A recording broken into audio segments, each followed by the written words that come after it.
Is anyone on?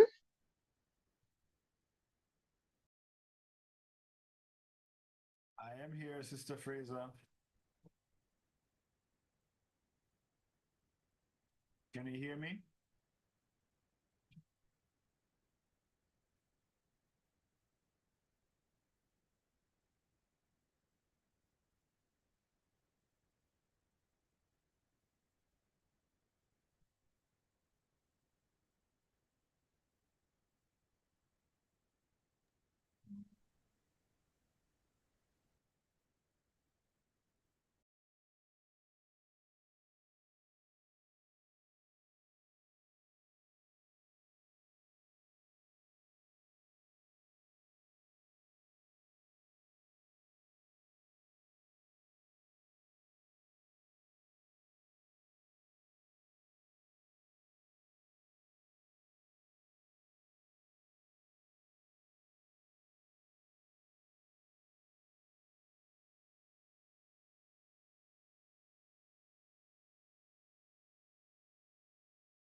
I'm just waiting for some other persons to come on, Sister Fraser.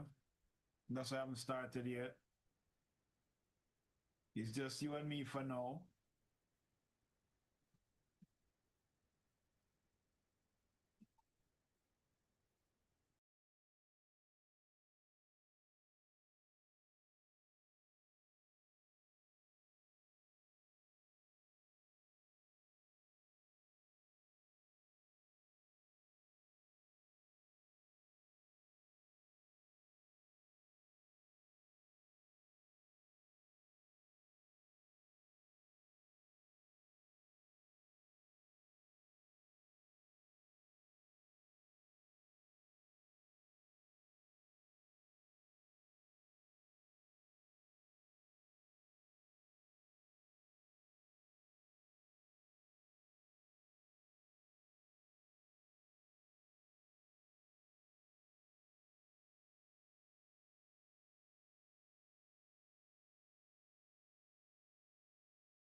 Listing.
How's your reading been going, Anne Marie?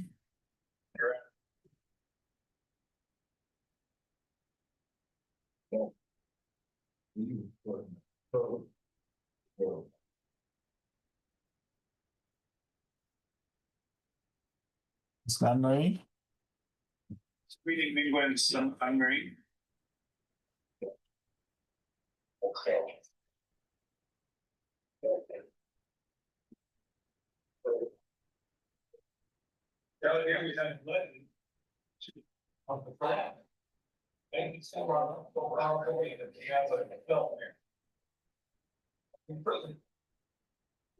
Yes. The best fish ride is time waiting to ride. That's just in mind. No, it's time waiting.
Sister Anne Marie, can you hear me?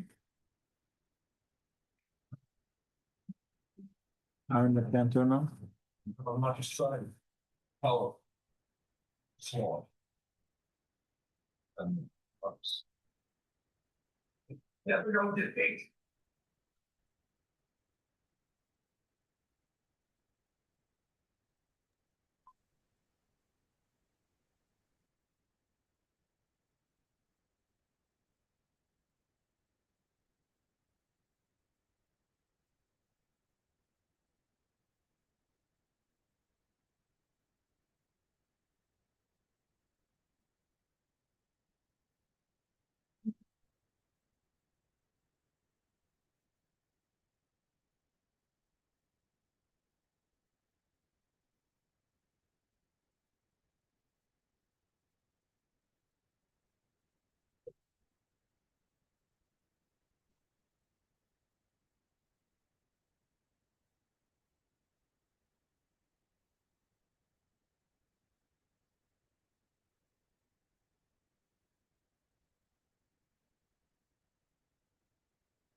Can you hear me now, Sister Anne Marie?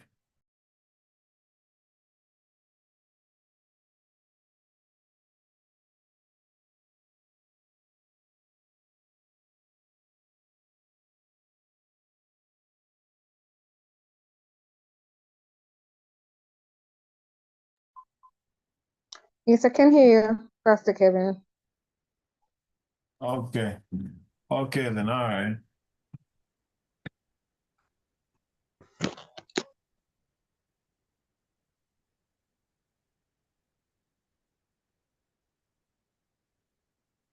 All right, so you would have already completed reading Genesis, right? And you would have read Exodus as well. You're now in Leviticus. Right. Yeah, man.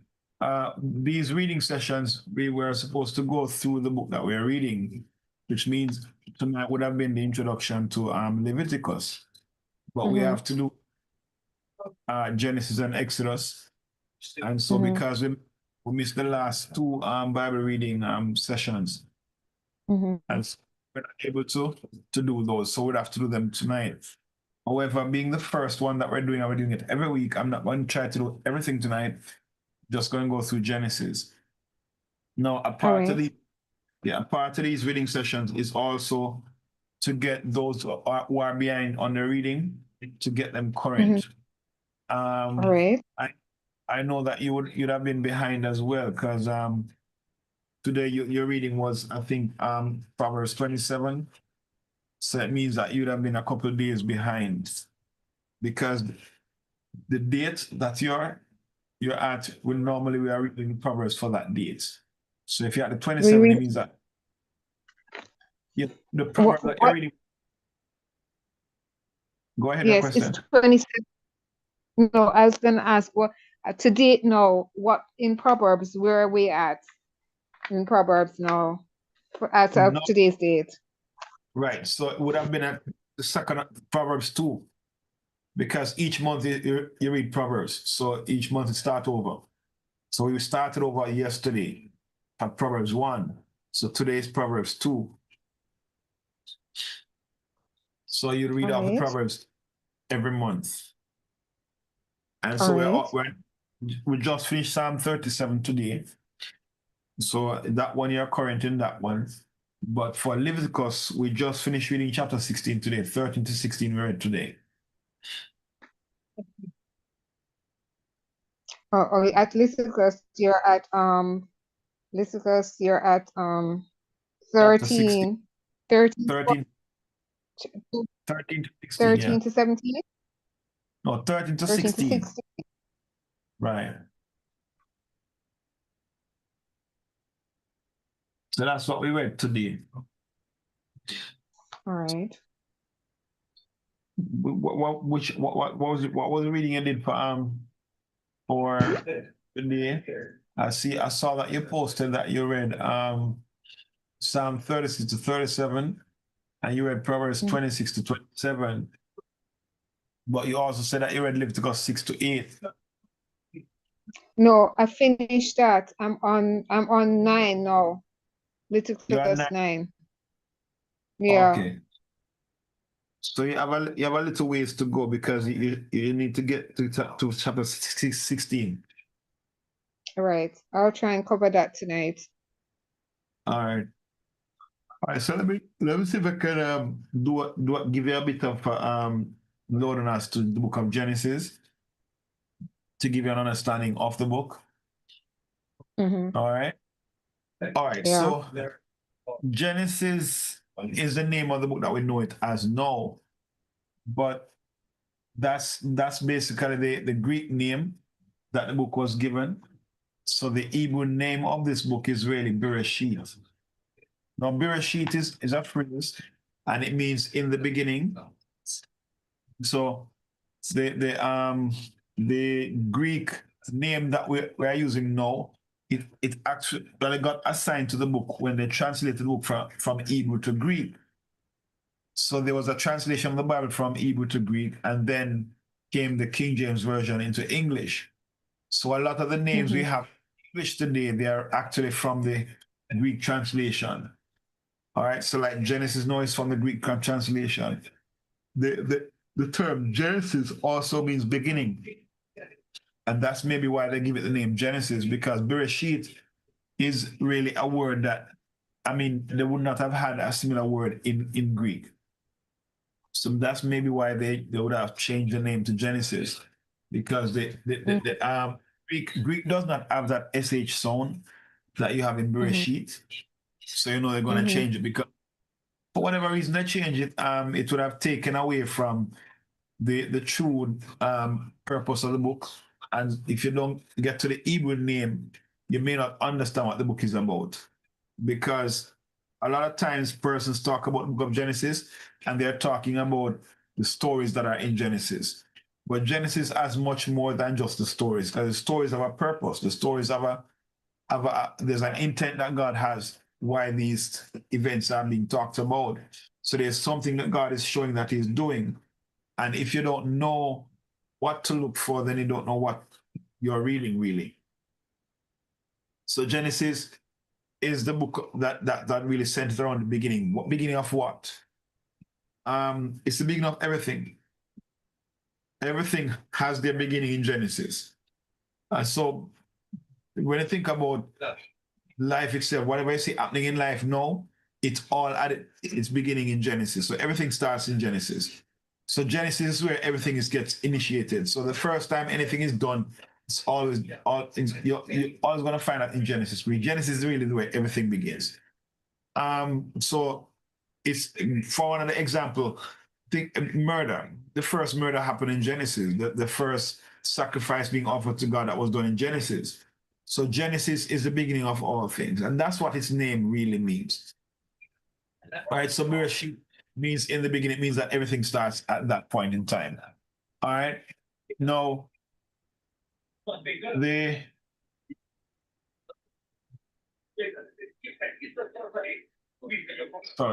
word Bereshit also means something that is the choices, or the first time something is happening.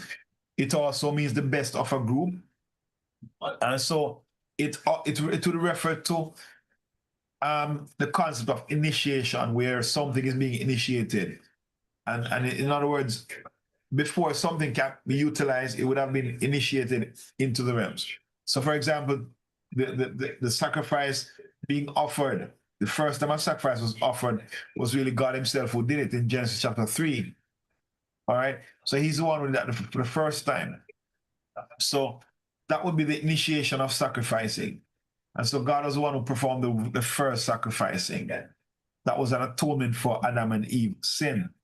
And we find that their son, Abel, and Cain, well, his name is Cain, but we call him Cain. Now, he and his brother would have been offering sacrifice to God. But the difference between both of them sacrifice was simple. That Cain brought just some food from his garden, but Abel actually brought the best of his flock. And so that's why their offering was different. And God accepted Abel's offering, but rejected Cain's offering. So there we see where the whole sacrificial thing was initiated. So Genesis really is like a seed or a foundation to life itself and to everything that there is in life. Genesis is like that seed. So we have to now understand Genesis along that line. All right. So if you want to understand Genesis, you have to first understand its name, and its name is Bereshit, in the beginning. That's what the Bereshit means, in the beginning. Now, the name itself also references the one of the key purpose of Genesis, which we're going to look at later on. All right, but let's take a time to look at the theme of the book now. What is the book? What does the book talk about? What's the main thing the book talks about? So the book of Genesis is one of those books that tells you clearly what it's about. In other words, the book itself tells you what it's about. All right, you're going to find some of the books are like that, but many persons go to the book of Genesis and they get focused on the events, they get focused on the stories, they get focused on what's taking place in the book, and so they lose sight of the real purpose of the book, or the theme of the book. But the book tells you what it is, and I believe if the book tells you what it is about, then you have to just go with that. You have to go with what the book says, and that would take precedence over anyone's idea as to what the book is about. In Genesis chapter 5, verse 1 is where we find that Moshe or Moses is telling us what the book is about. So in chapter 5, verse 1, it says, "This is the book of the generations of Adam." Now, that statement is really the theme of the book. It tells what the book is about. It's about the generations of Adam. It's the book of the generations of Adam. Now, this is the declared theme of the book. And this is supported by the fact that the book has 10 of what is called Toledoth statements. Now, Toledoth is the Hebrew word for generations. So when it says these are the generations, it's that word Toledoth that's used there. And so it is, there are 10 of these statements in Genesis. Now, the number 10 is significant in the book of Genesis because the book of Genesis uses 10 a lot. Why? Because Genesis is about God initiating things in the physical realm, in creation. It's about the beginning of things in creation. So the first time things are being done. And so anything you see happening today, it all began in Genesis. And so 10 is that number that means it means, you know, divine completion, divine order. It's a completion of a divine order. And so that is how God bring about establishing things. So he established things in a series of 10. So in Genesis, you have 10 decorative statements that God used to create heaven and earth. So in 10 statements, God created everything. All right, so creation, there are 10 statements that God declared concerning creation in Genesis chapter 1. Now, also we see that in 10 generations, God established the nations on the earth before the flood through 10 generations. All right, so through these 10 generations, he established the nations on the earth before the flood. And after the flood, we see that he reestablished the nations on the earth in 10 generations. So the number 10 is prominent in the book of Genesis. So there are a lot of lessons to learn in that. So the significance of number 10 is something that must be noted as well, because 10 is one of those, what is called perfect number, because it signifies the completion of divine order. In other words, the perfect order. That's what it symbolizes. Now, it signifies completeness of an order, marking the end or the entire rounding of anything. So it's like going around in a circle, you complete the circle. So 10 symbolizes the completion of an order. So what is therefore the ever-present signification of the number 10 is that it implies that nothing is wanting. Everything is complete, so there's nothing wanting. The number and order are perfect and the whole cycle is complete. So that's what 10 signifies. So these 10 statements in Genesis, the 10 Toledoth statements in Genesis, are the complete beginning of the nations of man. So in these 10, through these 10 generations or these 10 Toledoth statements, this is how God establishes the nations upon the earth. But we don't have to look too far into Genesis to begin to realize that the book centers around one particular generation, because all the book does is tell you about the other generations. It doesn't go into detail about the nations, but it goes into detail about one particular nation. And you have to look far to see that, right? So that is why from the very first genealogy given, it traces the lineage of one descendant. So it tells you that Adam had many sons, but it only traces the generations of one son, because it's not interested in telling you how all the nations start. It's only interested in one particular nation. And that's why it wouldn't tell you about all the sons of Adam. It only tells you about one. And so of all the sons and daughters Adam had, it only traces one generation. That was the line of Seth. So it only focuses on Seth's generational line. And then having told you about Seth's son, it's focused only on one of Seth's son. So that will show you that the book of Genesis is really focused on one particular nation. All right? So as a result of this, we can say that the book of Genesis, the theme of the book of Genesis is the conception of the nation of Israel, because that's the one nation that Genesis focuses on. So of all the other nations that was mentioned, it focuses on Israel. Now, how do we know this? If you look at chapter 10, where the genealogical records of the nations are given, where it tells you about the various nations and various individuals and what tribe came out of them, what nation came out of them. You'll also realize that throughout the book of Genesis, you'll see, if you look at the Talmud statements, you'll find that it tells you about all the different genealogies.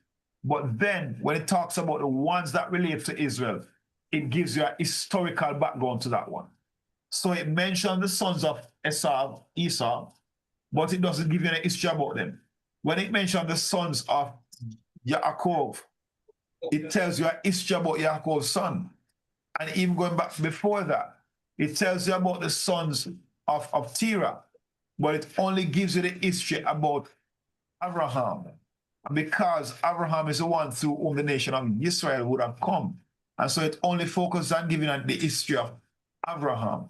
It didn't give you any history about Aaron or any of the other sons that Terah had. So throughout the book, you'll see it only focuses on those individuals, and in particular, 3 men through whom the nation of Israel came. So it gave you the history of Abraham, it gave you the history of Yaakov, and it gave you also the history of Yitzhak. Yitzhak is really Isaac. That's how his name is really pronounced. And if you want, there's a famous person who has the same name. He was the prime minister of Israel at one point in time. His name is Yitzhak Rabin. Yitzhak Rabin. His name is really the same as it's Isaac. And that's how we pronounce it now because of Greek. Greek translates the name as Isaac, but his name is Yitzhak, just like Yitzhak Rabin. All right, so it's Yitzhak. And so that's how his name is actually spelled. It's not spelled with a I, it starts with a Y. So it's a bit, different from what the Greek translation says. And so Yitzhak would have been one of those individuals that is mentioned, and the Bible, Genesis gives a history about Yitzhak and the story of his life. Then it transitions to Yaakov, and it gives you a history of Yaakov, because these 3 men are called the 3 fathers of Israel. It's Abraham, Yitzhak, and Yaakov. All right, so in your Bible, you need to read Abraham, Isaac, and Jacob. All right, so those are the 3 fathers of Israel. And so that's why it focuses on them and gives you a history of these men. So Genesis is the beginning of the nations, but in particular, it's the beginning of the nation of Israel. It's a conception of the nation of Israel, the beginning of the nation of Israel. So that's the theme of Genesis. Now, as it relates to the context of the book and the text itself, now let's look at it on the text itself, because this will kind of give us an idea as to how the book is laid out and what the message of the book is. Now, as we look at the book of Genesis, the record of Genesis, the 10 Talmud statements are found at the point at which the story changes. Now, anytime you see a Talmud statement, it means that it's going to transition to talk about somebody else. For example, when you go to chapter 2, verse 4 to 6, so chapter 2, verse 4 to chapter 6, verse 8, we have the first Talmud statement there, and it says, these are the generations of the heavens and the earth. And so it gives you that history about how the earth was created and what God did to create, because that's the beginning of creation of Israel. And then you have the Talmud of Noah. Noah, his Talmud statement, that one is given in chapter 6, verse 9. So it says, these are the generations of Noah. All right. Now, that one begins in chapter 6, verse 9, and it ends at chapter 9, verse 29. In that, it gives you the story of Noah. Why? Because Noah is really an individual through whom the Israelite came, so it's going to give you the story about Noah.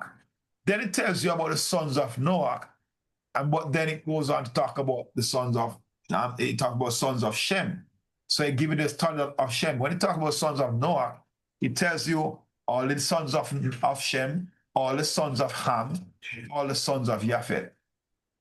It tells you all that. But then it comes down in chapter 11, verse 10 to verse 26, and it tells you about the Talmud of Shem. These are the generations of Shem. It tells you about Shem's children.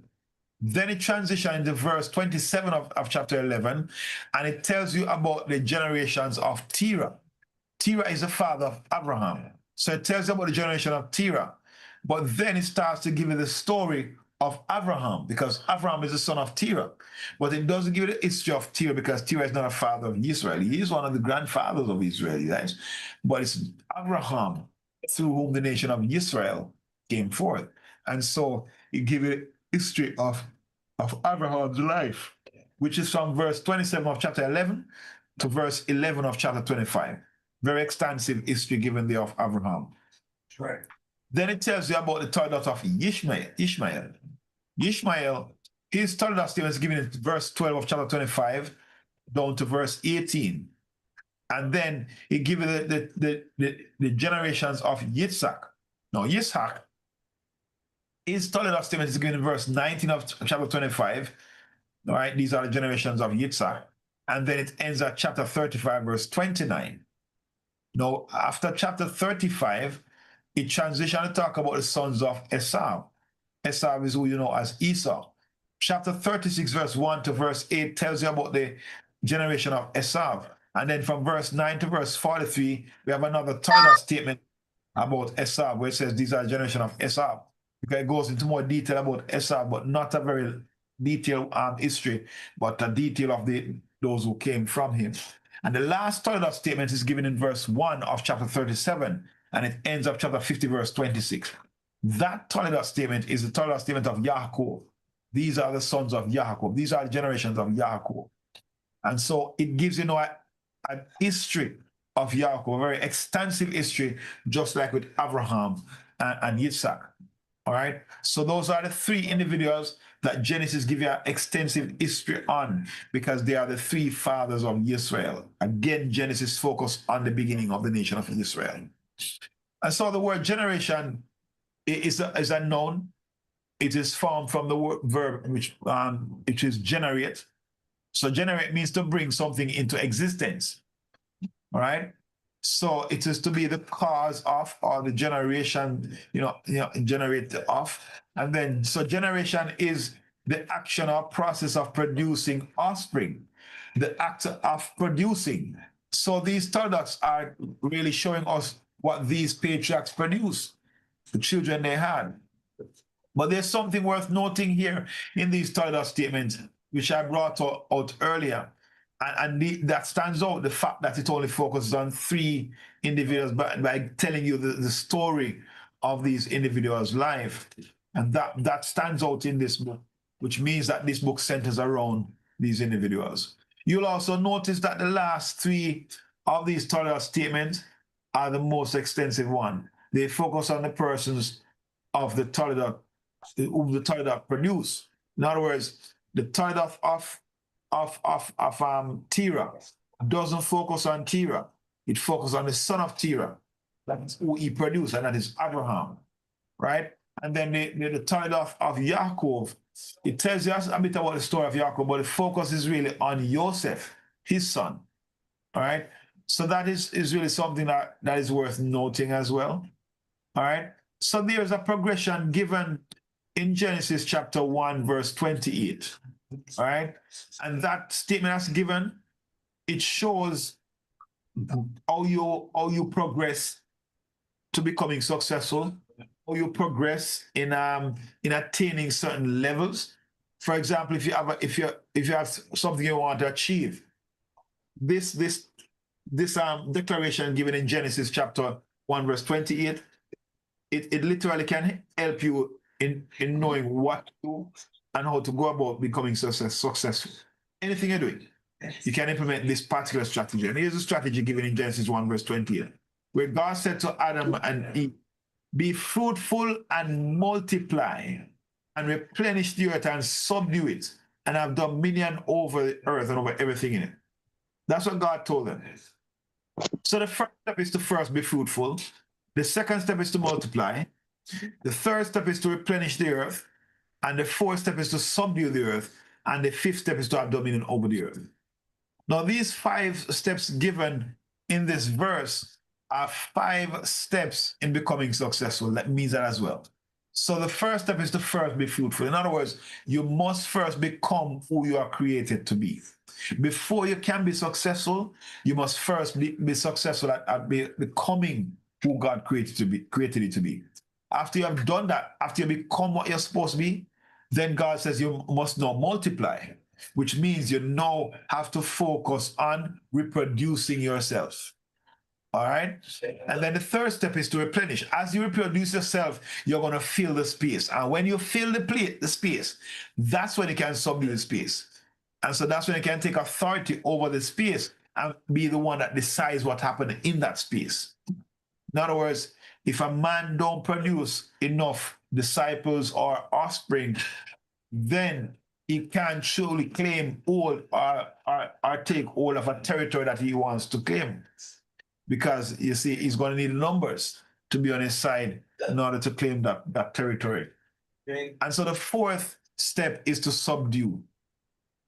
After you have, become fruitful and reproduce yourself, and now you're multiplying, now it's time to subdue. After you have multiplied, after you have filled the space, now it's time to subdue that space. All right? And then lastly, that's how you exercise dominion over that space. You have to first take authority and subdue that space before you can take authority over it. So like I said, this is one of the messages of Genesis. It gives us several many messages, and I deliberately did not go through to list those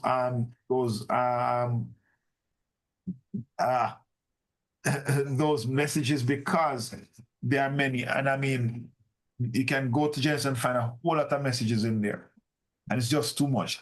Can't really take time to list them because there are a lot. And this is just one of the messages of Genesis, that it gives you the key to being successful at what you do. All right. Is there any question in Genesis now? So much to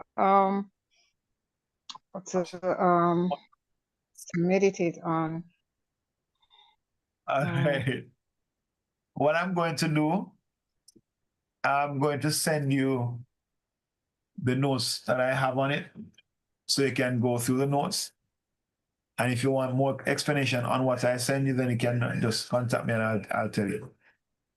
I'll answer those questions. But you can print them for me, Pastor, because what I want to do, I want to establish a folder with the Bible study. Yes, I want to have a physical folder. All right, so you want to print them then? Yes, please. Okay, then I'll do that. Because what I'm doing now, I'm trying to delete some things on my phone because that is taking up a lot of space. Oh, okay, see. All right, no problem. I'll do that. Mm-hmm. All right. So hopefully we get some more persons on next time and have a more on the thing, but it wasn't bad. We able to get through. All right. You was able to, it's just me alone was on? Yeah, man, it's just you alone and me. All right. Well, as long as Monday was a good time for everybody, was that the consensus? Nobody or they answered just that. forgot? I said it and nobody answered. That's the thing. Only one person answered. I don't remember who it was that answered. But one person answered and said, yeah, I think it was you. That said, that's all okay for you. Nobody else answered. They need to respond. That is it. I need them to respond. But I'm going to send a message in the group again and ask them to respond. Yeah, I made a note. They need to respond before the meeting starts, so you know how many people will be there and how to prepare and answer questions, because they're going to have questions that they're going to need for each chapter that you go through, you know. Right. And when one person shows up, you have to be going over the same information. Yeah. But as you said, a lot to learn into this, so you know. And I want to do it every week, so obviously I'm not going to be going over the what I went through tonight, unless they have questions. I'll answer those questions. But going over what I did tonight, I'm not going to go over it again. They're going to have to catch up with that. Yes. All right. Yeah, man. Well, I'll spend the rest of the night trying to catch up on my reading. All right, then. All right, then. Cool. Take care. God bless you. Stay courage, Pastor. Bless you too. Thank you for the insights. No problem.